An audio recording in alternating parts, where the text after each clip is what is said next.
पद्य 7 सुभाषित मधु बिंदव सुभाषित रूपी मधु बिंदुओ।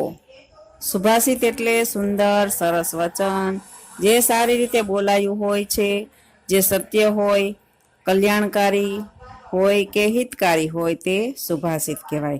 આપણે પેલા ભાગમાં જોઈ ગયા 3 શ્લોક, તેમાં પહેલા શ્લોકમાં જોઈ ગયા કે માનવ જીવનનું વાસ્તવિક સત્ય, બીજા શ્લોકમાં શું હતું, મનુષ્યને સંભાષણ કરવાનો બોધ આપ્યો, તે ક્યાં અને કેવા સમયે કરવું તેનો ઉપાય હતો, અને ત્રીજા શ્લોકમાં 3 વિશિષ્ટ વસ્તુઓના ગુણ બતાવ્યા હતા। આજે આપણે હવે ચોથો શ્લોક જોઈએ। ઉદયતિ યદિ ભાનુઃ પશ્ચિમે દિગ્વિભાગે प्रचलति यदि मेरुः शीततां याति विकसति यदि पद्मं पर्वताग्रे शिलायाम न भवति पुनरुक्तं भाषितं सज्जना नाम। अन्वय यदि भानुः पश्चिमे दिग्विभागे उदयति, यदि मेरु प्रचलित वह्निः शीततां याति, यदि पद्मं पर्वताग्रे शिलायां विकसति तथापि सज्जनानां भाषितं पुनरुक्तं न भवति। હવે એના શબ્દોના અર્થ જોતા જઈએ આપણે। મેરુઃ એટલે મેરુ પર્વત કહેવાય, પુરાણોમાં વર્ણવાયેલો એક પર્વત છે। એવું માનવામાં આવે છે કે બધા જ ગ્રહો આ પર્વતની ચારે બાજુ ફરે છે। એવું પણ કહેવાય છે કે મેરુ પર્વત સુવર્ણ અને રત્નોથી ભરપૂર છે।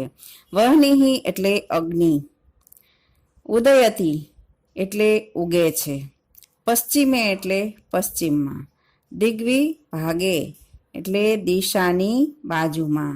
જો સૂર્ય પશ્ચિમ દિશામાં ઉદય પામે, મેરુ પર્વત ચલિત થાય અને અગ્નિ ઠંડો બની જાય। વિકસતિ એટલે ખીલે છે, વિકસે છે। પર્વતાગ્ને પર્વતના શિખર ઉપર, પુનરુક્તમ ફરી બોલવું એટલે કે પોતે કહેલી વાતમાંથી ફરી જવું, વચન ભંગ કરવો તે। શિલાયામ પથ્થરમાં, ભાષિતમ એટલે કહેલું બોલેલું। અનુવાદ જો સૂર્ય પશ્ચિમ દિશામાં ઉદય પામે, મેરુ પર્વત ચલિત થાય, જો અગ્નિ ઠંડો બની જાય, તથા કમળ પણ પર્વતના શિખર પર પથ્થરોની વચ્ચે ખીલે, છતાં પણ સજ્જનો વડે બોલાયેલું વચન પુનરુક્તિ પામતું નથી, બદલાતું નથી। આ શ્લોકમાં સજ્જનોના સ્વભાવની વિશેષતા વર્ણવવામાં આવી છે, જેમાં કવિ કહે છે કે સૂર્ય પૂર્વ દિશાને બદલે પશ્ચિમ દિશામાં ઉદય પામે, મેરુ જેવો અડગ પર્વત કે જે સ્થિર છે પણ તેના સ્થાનેથી ચલિત થાય, અગ્નિ પણ શીતળ બની જાય, તથા સરોવરમાં ખીલનારું કમળ પણ પર્વતની ટોચ પર પથ્થરોમાં ખીલે, પરંતુ સજ્જનો વડે એકવાર બોલાયેલું વચન ફરીવાર બોલવામાં આવતું નથી। સજ્જનો ક્યારેય પોતાના બોલેલા વચનોથી ફરી જતા નથી, તેની પુનરુક્તિ કરતા નથી। આમ અહીં સજ્જનોના વચનનું મહત્વ દર્શાવવામાં આવ્યું છે।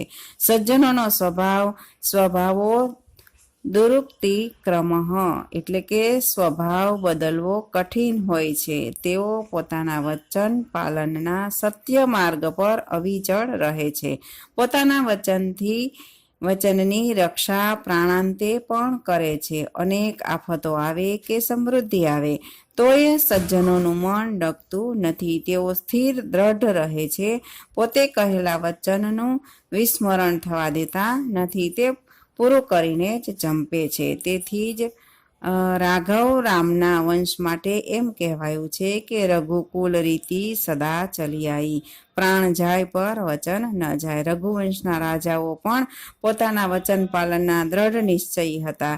શ્રીરામે વૃદ્ધ પિતાના વચન પાલન માટે 14 વર્ષનો વનવાસ વેઠ્યો હતો. સત્ય વચનની રાજા હરિશ્ચંદ્રએ પણ પોતાના સત્ય વચન પાલન અર્થે અનેક આપત્તિઓને સહન કરી હતી. આમ અહીં સજ્જનોની વાણીનું મહત્વ દર્શાવવામાં આવ્યું છે. ત્યાર પછીનો શ્લોક. કસ્ત્વમ શૂલી મૃગય ભિષજમ નીલકંઠ પ્રિયે અહમ કેકા મેકામ કુરુ પશુપતિ નૈવ દ્રષ્ટે વિષાણે સ્થાણુર્મુગ્ધેન વદતિ તરુર્જિત વિતેશ શિવાયા ગચ્છાટવ્યામ ઇતિ હતવચાહ પાતુ વચ્ચંદ્ર ચૂડ. અન્વય. પાર્વતી ત્વમ કહ શૂલી તર્હિ ભીષજમ મૃગય પ્રિયે અહમ નીલકંઠ તર્હિ એકામ કેકામ કુરુ પશુપતિ વિષાણે ન દ્રષ્ટે એવ મુગ્ધે સ્થાળુ તરુઃ ન વદતિ શિવાયાઃ જીવિતેશ તહિમ અટ્વાયામ ગચ્છ ઇતિ હતવચાઃ ચંદ્રચૂડઃ વ ધાતુ. આ સુભાષિતમાં શ્લેષ અલંકારના ઉદાહરણ દ્વારા શિવ પાર્વતીનો મનોહર સંવાદ રચ્યો છે. અહીંયા કવિએ દ્વિઅર્થી પદો ધરાવતા પ્રશ્નો પાર્વતીના મુખમાં અને તેના ઉત્તરો શિવના મુખમાં મૂક્યા છે, જે મનોહર ચમત્કૃતિ સાધે છે. આપણે શબ્દના અર્થ લઈએ, એમાં એક શબ્દના 2 અર્થવાળા શબ્દો પણ જોતા જઈએ. હવે પેલો શબ્દ છે શૂલી. શૂલી એટલે શૂલવાળો. પાર્વતી શંકર ભગવાનને પૂછે છે કે તમે કોણ છો? તો શંકર ભગવાન એનો અર્થ આપે છે કે શૂલવાળો. એના 2 અર્થ થાય છે કે ત્રિશૂળ ધારી, અને બીજો અર્થ થાય છે કે જેને પીડા થતી હોય તેવો. આવા 2 અર્થ થાય છે. એટલે અહીંયા ત્રિશૂળવાળો, પીડાવાળો. હવે આ શબ્દો શ્લેષનો પ્રયોગ કરવામાં આવ્યો છે. શૂલી શબ્દના 2 અર્થ થાય છે, ત્રિશૂળ અને પીડા, દુખાવો થવો. આથી શૂલીના પણ 2 અર્થ થાય છે, ત્રિશૂળ ધારણ કરનાર અને પેટમાં પીડા, દુખાવો થતો હોય તે. હવે આ શ્લોકમાં કવિએ શ્લેષ અલંકારના પ્રયોગ દ્વારા ચમત્કૃતિ સર્જી છે કે બહારથી આવેલા શિવ ઘરના બંધ દ્વારને ખોલવા પાર્વતીને કહે છે. શિવજી બહારથી આવે છે અને પાર્વતીને કહે છે કે દરવાજો ખોલો. પાર્વતી ઘરની અંદરથી જ તેને પ્રશ્ન પૂછે છે, કહત્વમ, તમે કોણ છો? તેના ઉત્તરમાં શિવ જણાવે છે કે અહમ શૂલી, એટલે કે હું ત્રિશૂળધારી શિવ છું. પરંતુ અહીં પાર્વતી શૂલનો અર્થ બીજો લે છે. કયો લે છે? કે પીડા વાળો, દુખાવો થતો હોય તે. એ લઈને એનો જવાબ આપતા શંકર ભગવાનને કહે છે કે જો પીડાવાળો, પેટમાં દુઃખવાળો હોય તો ભિષજમ મૃગય, એટલે કે વૈદ્યને શોધો. આમ આ સંવાદ પણ એ સુંદર શબ્દ ચમત્કૃતિ જન્માવે છે કે તમને પેટમાં દુખતું હોય તો તમે વૈદ્યને શોધો, એવું કહે છે. ભિષજમ એટલે વૈદ્યને. નીલકંઠ એટલે ભૂરા કંઠવાળો, જાંબુ જેવા રંગના કંઠવાળો શિવ અને મયુર. કેકા એટલે ધ્વનિ, મોરનો ટહુકો.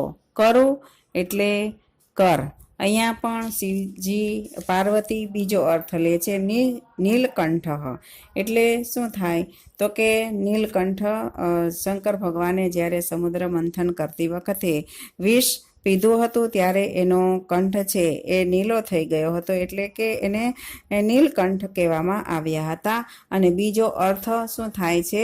મયુર. તો કે તમે, પાર્વતી એને મયુર સમજે છે, તો જો તમે મયુર હો તો મોરનો ટહુકો કરો.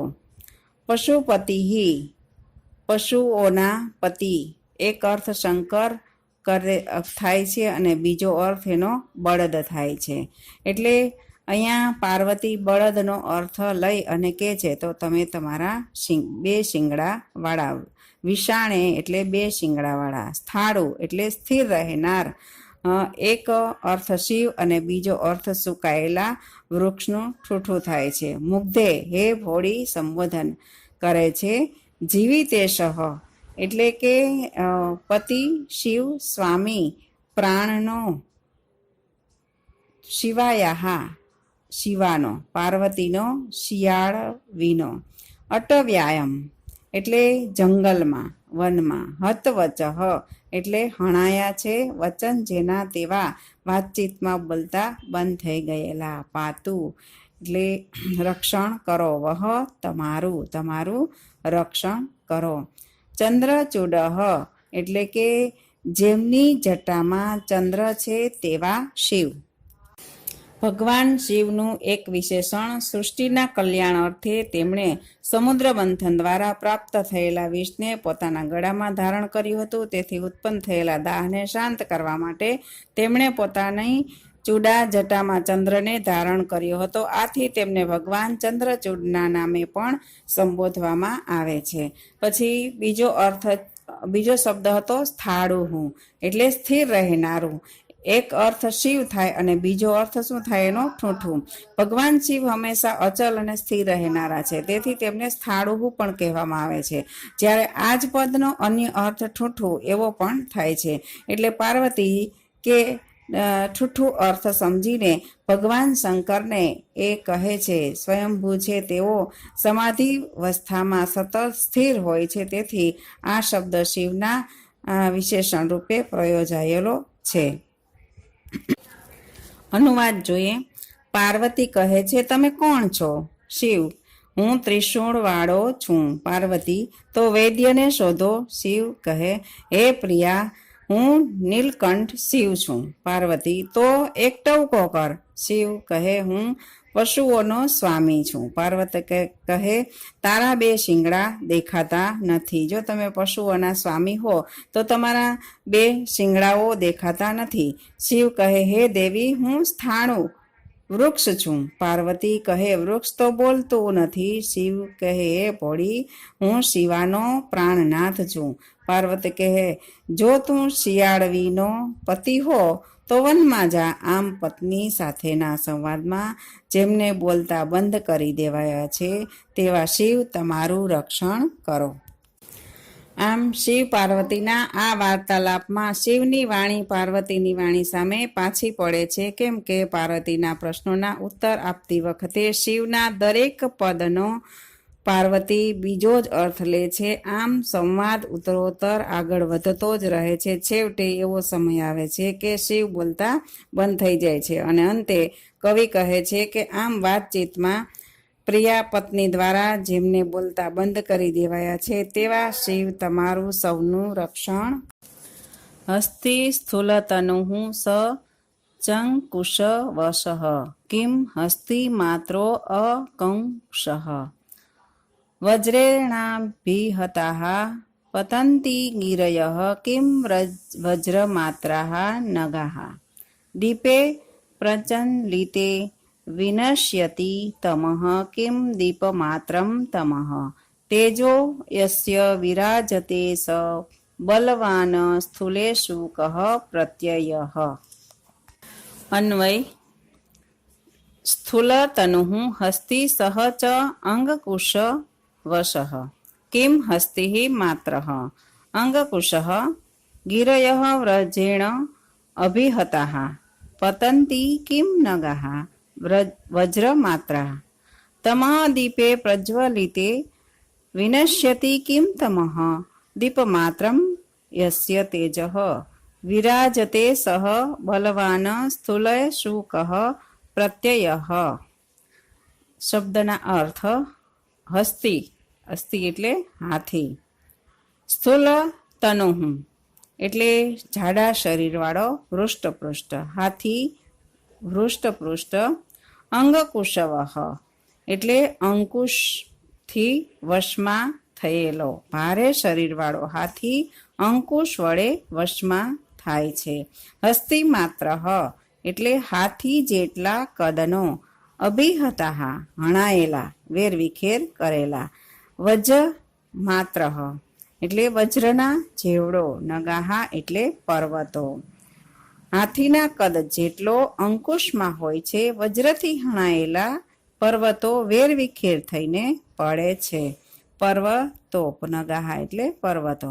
પ્રજ્વલિતે એટલે પ્રજ્વલિત થાય ત્યારે, પ્રગટે ત્યારે. તમઃ એટલે અંધારું. તેજઃ એટલે તેજ, પ્રકાશ. સ્થૂલેષુ જાડામાં, સ્થૂળતામાં. પ્રત્યયઃ વિશ્વાસ, ભરોસો. જ્યારે પર્વત વજ્ર જેવડો હોય છે, દીપક પ્રજ્વલિત થતાં અંધકાર છે તેનો નાશ થાય છે. જ્યારે દીપક પ્રગટે છે ત્યારે અંધારું છે એ નાશ પામે છે. શું અંધકાર દીપક જેવડો હોય છે? તેનું તેજ શોભે છે, તે બળવાન છે. સ્થૂળતામાં શું વિશ્વાસ. હવે એનો અનુવાદ લઈએ. ભારે શરીરવાળો હાથી અંકુશ વડે વશ થાય છે. શું હાથીના કદ જેટલો અંકુશ હોય છે? વજ્રથી હણાયેલા પર્વતો વેરવિખેર થઈને પડે છે. શું પર્વતો વજ્ર જેવડા હોય છે? દીપક પ્રજ્વલિત થતાં અંધકારનો નાશ થાય છે. શું અંધકાર દીપક જેવડો હોય છે? તેનું તેજ શોભે છે, તે બળવાન છે. સ્થૂળતામાં શો વિશ્વાસ. આ સંદર્ભ પંક્તિ છે. સ્થૂલેષુ કહ પ્રત્યય. સ્થૂળતામાં શો વિશ્વાસ. એટલે કે હાથી જાડા ભારેખમ શરીરવાળો હોય છે, છતાં તે અંકુશને વશ હોય છે. તો શું અંકુશ હાથી જેવડો છે?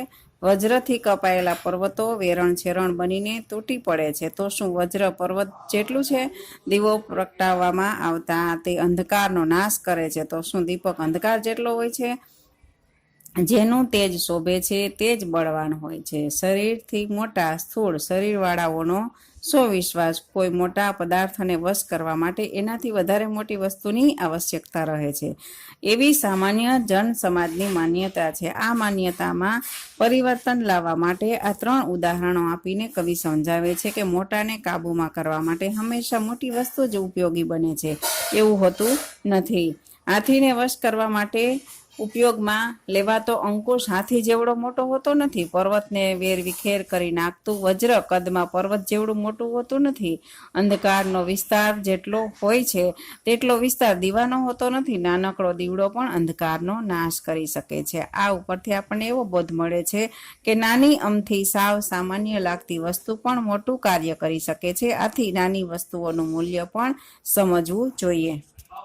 આમાં સમીક્ષાત્મક નોંધ પણ છે. તેજસ્વીનું મહત્વ.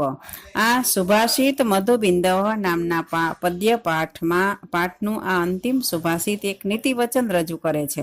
અહીં કવિએ મોટું ભારે શરીર ધરાવતા હાથી, વિશાળ પર્વતો અને ગાઢ અંધકાર વગેરેનો ક્રમશઃ અંકુશથી વજ્રથી અને દીપકથી નાશ થતો દર્શાવીને મોટા દેખાવ કે કદ કરતા નાના પણ તેજસ્વી પદાર્થોનું મહત્વ પ્રસ્થાપિત કર્યું છે.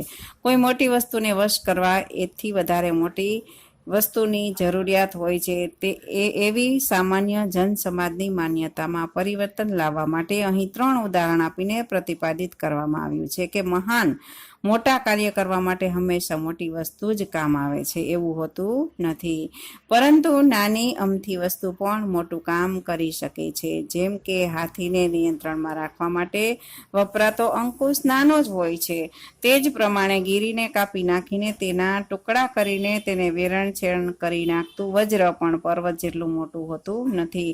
ગાઢ અંધકારનો વ્યાપ જેટલો વિશાળ હોય છે તેટલો અંધકારને દૂર કરનાર નાનકડા દીવાનો હોતો નથી. આમ કોઈ પણ કાર્ય માટે સર્વદા મોટા પર મદાર રાખવો નહીં. નાની વસ્તુઓ પણ મહાન કાર્ય માટે વિશ્વાસને લાયક હોય છે. વ્યક્તિની સંપત્તિ કે દેખાવ કરતાં તેનું પરાક્રમ મહાન હોય છે. તેથી મોટાઓનો વિશ્વાસ કે ભરોસો રાખવો ઉચિત નથી. નાની વસ્તુ કે નાના લોકો પણ ક્યારેક મહાન કાર્ય અર્થે ભરોસાપાત્ર બને છે.